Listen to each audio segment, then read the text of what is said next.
When I first listened to Keisha's song by Kendrick Lamar, I had a feeling that is hard to describe. Part of me was impressed, which I continually am by Kendrick, with his sentimental and special storytelling ability. But underneath that was a feeling of horror, not in the way that you are scared by a jump scare or feel afraid when watching a scary movie. No, a different kind of horror, a horror of our reality. This story isn't something out of a movie. It's a truly terrifying tale of something that happens all the time in our society. So, let me take you along for the ride of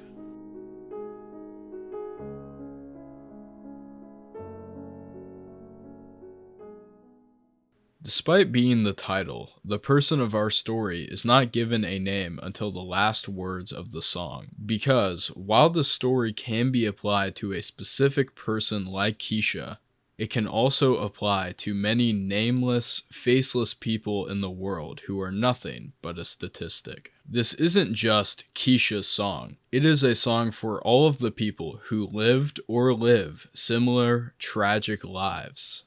The chorus details our setting, Long Beach Boulevard, a road through the heart of Compton, California. Verse 1 starts by using the common idiom, Lord knows. Invoking the Lord by using this idiom feels like a twisted juxtaposition knowing the subject matter yet to come on the song. But, at face value, it is used to express the sheer beauty of Keisha and the ugliness of her situation. While nothing is directly said throughout the beginning of the song, Kendrick gives enough context to clue us into what he is talking about. The subject of our song is a sex worker. There is a sense of detachment felt at the beginning of the verse, with the word usuals making it seem like the transactions are just business, that these are customers.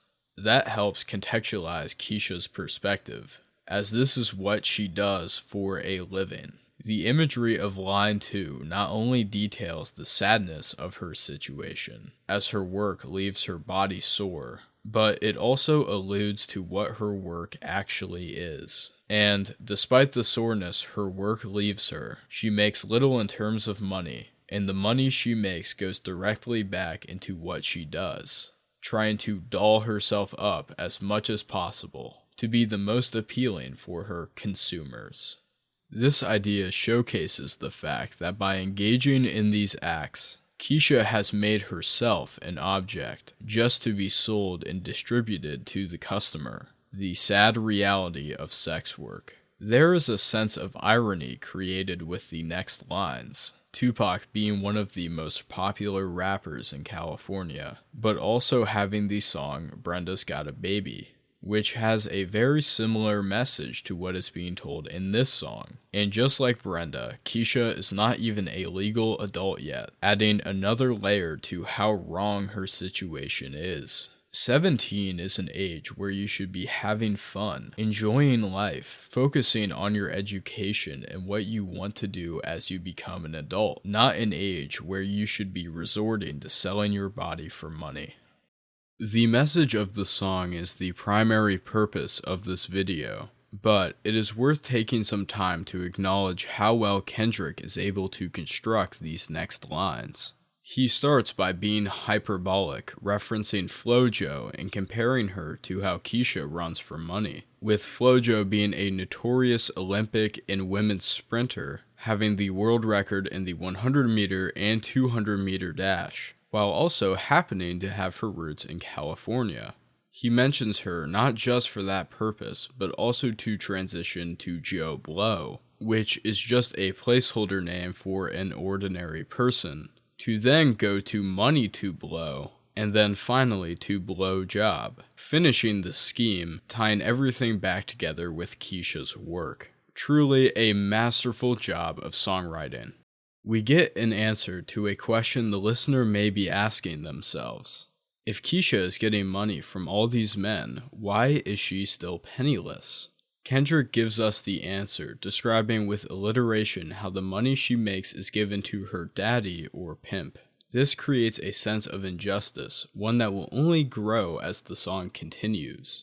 Kendrick points out the irony of the situation, how Keisha never knew her father, adding another layer of depth, as the audience can only wonder how having an absent father contributed to Keisha's situation. More imagery is used, giving us a specific place with a very specific car, and also the use of the first person pronoun I, reminding us of Kendrick's place in the story as just an observer. Despite this, we get a view inside Keisha's mind, describing how she knows it is morally wrong, but justifies what she does in her head because there doesn't seem to be an alternative. She has desensitized herself to it, tricking herself into believing it doesn't matter what she's doing. Anything to get the bag, I suppose. The verse ends with a striking use of juxtaposition by mentioning Rosa Parks, using clever wordplay with the imagery of the back seat, where Rosa Parks refused to sit, and how Keisha willingly sits there and lets herself become a victim just to try and make a living. Again, it feels like a good time to talk about just how well crafted this verse is from start to finish, how he focuses on the story and tells it in an engaging way, over a beat with rhyme, while still making every single detail make sense, as well as using clever literary devices, the ones you are forced to analyze from old novels and plays in language arts class, and how they are so effortlessly weaved throughout the song. The first two lines of verse 1 are repeated to focus the listener's attention back to the story after a brief intermission from the chorus. Kendrick invokes God's name again, making a reference to Corinthians 3:16. Do you not know that you are God's temple and that God's Spirit dwells in you? Providing a contrast of Keisha's situation and the morality of God. We then get some foreshadowing, and the theme of injustice continues on, shifting focus to the illegality of what she is doing, as prostitution is illegal in California, which isn't helped by the fact she is 17. However, we see the corruption, detailing how a particular officer let her go in return for favors, using his power as a weapon to fulfill his lustful desires. Kendrick also suggests he was potentially on drugs, saying he was wired up, comparing that to jumping cables, continuing the theme of injustice and corruption. He repeats the structure from verse 1, interchanging the El Camino with a squad car, and replacing the backseat with the favors for the police officer. The repetition creates a sense of monotony and reinforces the idea that this is her daily life. The last verse starts the same as the previous two, but content-wise is a lot deeper. The first two verses were depictions of the life this woman lives and her refusal to accept the reality of her situation. But verse 3 marks a shift. Keisha is able to fully comprehend the fact that she hates what she is doing and resents it, but unfortunately sees herself as too far gone, contemplating if she can be celibate like nuns, but she isn't aware of the concept of redemption. Keisha's morality is almost able to break through and save her, and she dismisses the idea. Even back in 2011, we see the exploration of childhood trauma and how it's expressed in behavior later in life, a concept that Kendrick would explore in detail on Mr. Morale 11 years later. He connects Keisha's mindset and current situation to an incident when she was a child, where some, I'll just say, disturbing things happened to her. The repetition used throughout the song is a way for Kendrick to lull the listener into a false sense of security, because the audience expects verse 3 to end like the other two, which is what makes the reveal hit so hard. Then caught a knife inside the bladder, left her dead raped in the street, Keisha song. There's a pause after, to really sink in the story that has been told.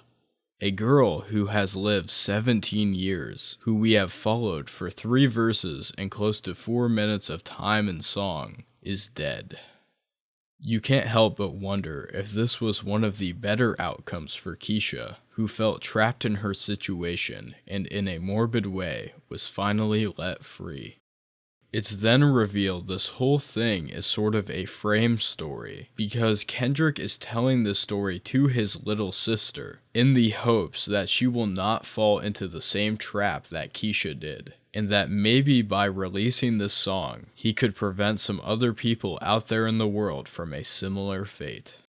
Thank you so much for watching this video. This one is pretty different stylistically to about every single other video I've done in the past. Leave a like and subscribe if you did enjoy. And let me know in the comments what video you want to see next, and if you enjoyed this more or less than the other Kendrick analysis videos I've done in the past. Thank you all for 2,000 subscribers, and I will see you in the next video.